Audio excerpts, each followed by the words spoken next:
¿Qué tal están? Bienvenidos. Max Weber y Edward Gibbon. Weber es una de las figuras más influyentes de la sociología y la filosofía política moderna. Su obra abarca múltiples disciplinas, incluyendo la economía, la historia y la teoría social. Sin embargo, su pensamiento filosófico ha sido objeto de interpretaciones diversas y variadas, y en ocasiones contradictorias. Dentro de este marco, se puede realizar un análisis conceptual, como por ejemplo los que realizan numerosos filósofos, entre ellos José Luis Villacañas Berlanga, que es un gran experto sobre Weber, que ofrece una perspectiva enriquecedora, ya que no solo expone sus ideas fundamentales, sino que también las vincula con tradiciones filosóficas más amplias y con problemas contemporáneos. De hecho, su gran libro sobre Weber así lo pone de manifiesto. Para comprender la relevancia del análisis de Villacañas sobre Weber es necesario adentrarse en los conceptos clave que articulan su pensamiento, tales como la racionalización, la ética de la responsabilidad y la vocación política. A través de estos conceptos se puede observar cómo Weber concibió la modernidad como un proceso marcado por tensiones internas donde la razón instrumental y la burocracia coexisten con la crisis de los valores tradicionales y la incertidumbre ética. La mirada de Villacañas sobre estos temas no solo busca interpretar a Weber, sino también someterlo a una crítica que permita dilucidar sus límites y también sus posibilidades dentro del pensamiento político actual. Por tanto, se puede decir que el concepto de racionalización, por ejemplo, es quizás el eje central del análisis de Weber sobre la modernidad, pero para Weber la racionalización no es un fenómeno unívoco, sino que adopta diversas formas dependiendo del ámbito en el que se despliegue. En la esfera económica, por ejemplo, se traduce en el desarrollo del capitalismo y la búsqueda de eficiencia mediante precisamente la previsibilidad y la sistematización de los procesos productivos. En la política, por otra parte, implica la consolidación del Estado burocrático, basado sobre todo en la legalidad formal y la impersonalidad de sus estructuras. En la cultura se manifiesta en la progresiva secularización y en la fragmentación de los sistemas de creencias. Villacañas destaca que Weber no consideraba la racionalización como un proceso exclusivamente positivo. Por el contrario, veía en ella el germen de una jaula de hierro, una estructura social que en su afán de control y eficiencia termina por restringir la libertad y la creatividad individual. Y esto, claro, es algo negativo. La jaula de hierro, por tanto, es un concepto crucial para entender el pesimismo que atraviesa la interpretación de Weber sobre la modernidad. Según Villacañas, esta idea, que puede interpretarse desde una clave filosófica que recuerda a la crítica de la modernidad formulada por pensadores como Adorno y Horkheimer, pues es algo a tener muy en cuenta. Sin embargo, a diferencia de la Escuela de Frankfurt, Weber no plantea una alternativa emancipadora clara. Su análisis se centra más bien en describir las paradojas, las contradicciones de la modernidad, más que en proponer una vía de escape. Villacañas Berlanga enfatiza que esta actitud responde a una concepción weberiana del conocimiento que se aleja del idealismo y se inscribe, se puede decir, en una tradición más cercana al escepticismo metodológico. Y, en todo caso, también podemos pensar que la ética de la responsabilidad es otro de los pilares del pensamiento weberiano y un tema que Villacañas analiza con particular atención y profundidad. En su conferencia, por ejemplo, La política como vocación, Weber distingue entre la ética de la responsabilidad, como es sabido, y la ética de la convicción. Mientras que la segunda se basa en principios absolutos e inmutables, la primera asume la complejidad del mundo y la necesidad también de considerar las consecuencias de los actos, de las conductas. Desde la óptica de Weber, un político auténtico no puede guiarse únicamente por ideales abstractos, sino que debe enfrentar la realidad con una actitud pragmática y estratégica. Villacañas subraya también que esta distinción tiene implicaciones profundas para la teoría política y también desde una perspectiva contemporánea, pues cuestiona tanto el moralismo ingenuo como el cinismo absoluto. Además, también se puede decir que el análisis de Villacañas sobre la ética de la responsabilidad se articula con su reflexión sobre la vocación política en Weber. Para el pensador alemán, la política no es simplemente una actividad técnica, sino una forma de vida que exige una entrega total. Para él, la vocación política implica una disposición a asumir riesgos, a actuar con decisión en contextos de incertidumbre, de inseguridad y a mantener un sentido del compromiso más allá incluso de las circunstancias inmediatas. Villacañas Berlanga resalta que esta concepción de la política tiene un matiz trágico, ya que sugiere que los verdaderos líderes políticos deben estar dispuestos a soportar el peso de decisiones difíciles sin la garantía de un éxito final, porque ante el caos de la vida, el caos de la sociedad, etcétera, pues eso es difícil de conseguir ese éxito final. Otro aspecto fundamental del análisis de Villacañas es su interpretación del desencantamiento del mundo en Weber. Esta idea está estrechamente relacionada con la racionalización y describe el proceso por el cual las explicaciones míticas y religiosas han sido desplazadas sin duda por una visión científica y técnica de la realidad, en general en la población. Weber observa este fenómeno con una mezcla de fascinación y melancolía, pues si bien reconoce sus avances, también señala su impacto en la crisis de sentido que caracteriza también a la modernidad. Villacañas argumenta que el desencantamiento del mundo no debe entenderse como un hecho consumado, sino más bien como una tensión permanente dentro de la historia de las sociedades modernas. Y esto es algo pues evidente. En este aspecto, Villacañas plantea también que el desencantamiento no implica necesariamente la desaparición de lo religioso, sino su transformación, eso sí, en nuevas formas laicas. La política, la ciencia e incluso el arte pueden convertirse en ámbitos donde se canalicen las aspiraciones de sentido que antes estaban reservadas a la religión. Sin embargo, Weber advierte que estas sustituciones no logran generar un sistema de valores cohesionado, unido, sino que más bien profundizan la fragmentación del mundo moderno. Villacañas vincula esta reflexión con la crisis de los grandes relatos en la posmodernidad, señalando que Weber anticipó muchas de las problemáticas que posteriormente serían desarrolladas por autores como Lyotard o Bauman.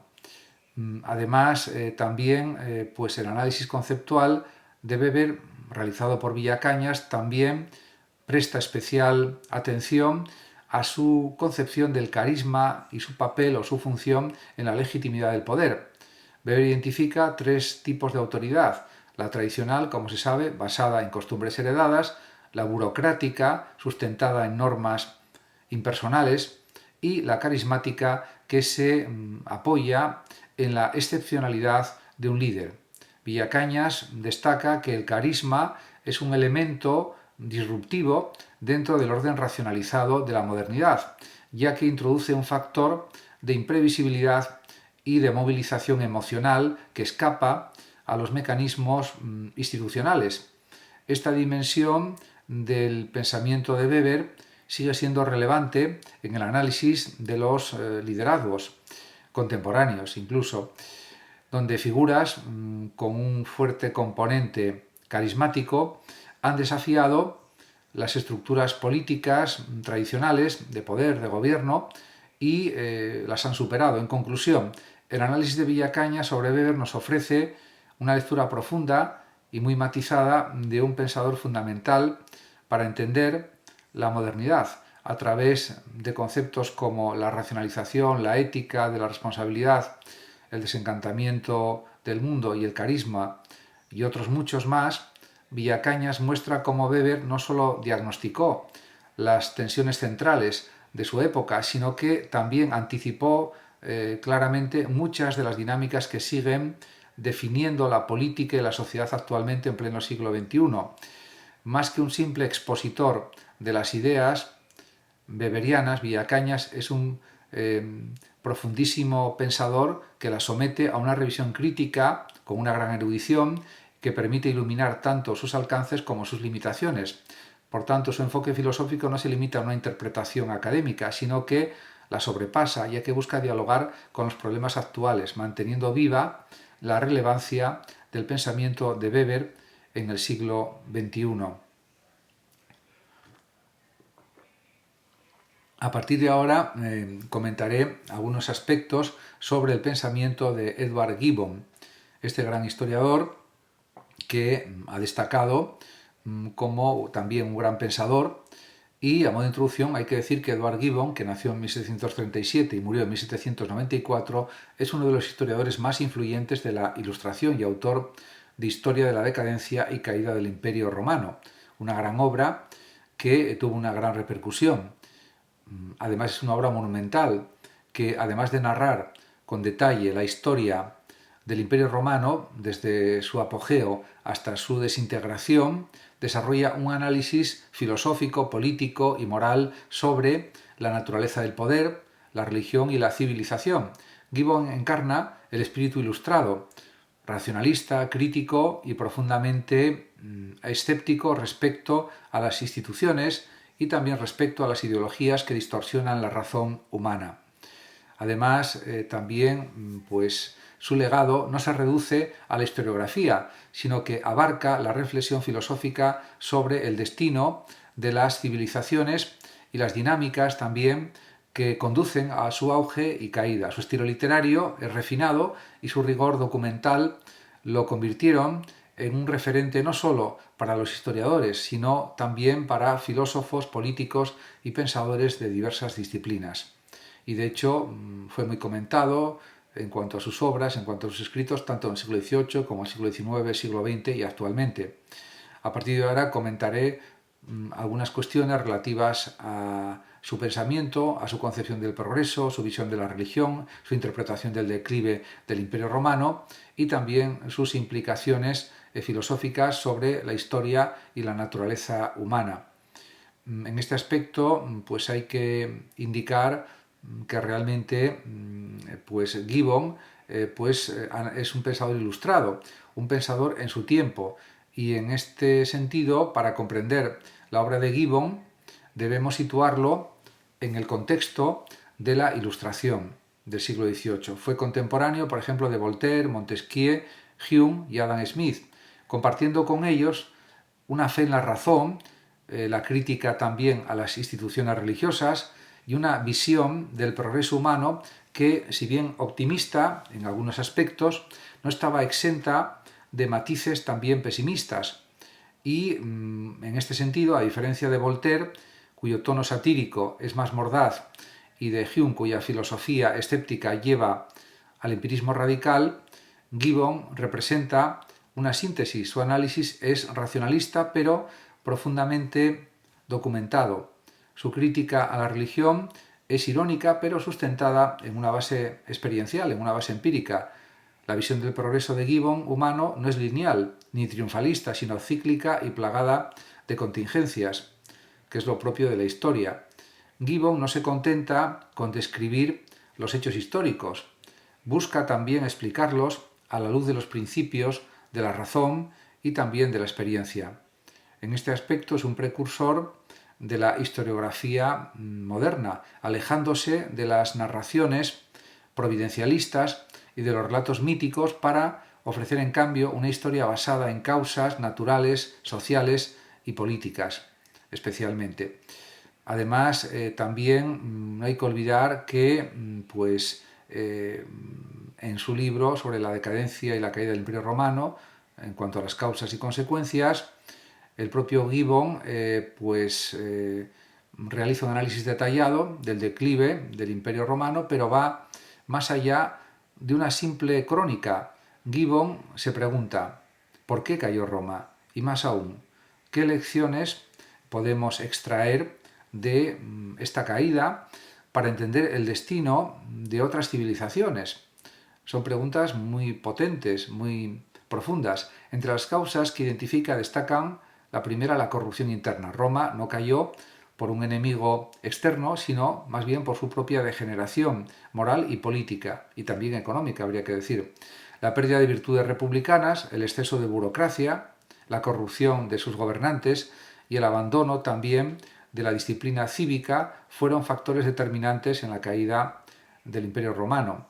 En segundo lugar, podemos pensar en el crecimiento descontrolado del Estado, la centralización excesiva, el aumento de impuestos y la burocratización también excesiva hicieron que el imperio fuera ineficaz e incapaz de responder con flexibilidad a las amenazas internas y externas. También hay que considerar el debilitamiento del ejército. El ejército romano pasó de ser un instrumento de defensa y expansión a una carga para el Estado, y la dependencia de mercenarios, la falta de disciplina y la injerencia política en los asuntos militares contribuyeron al colapso también.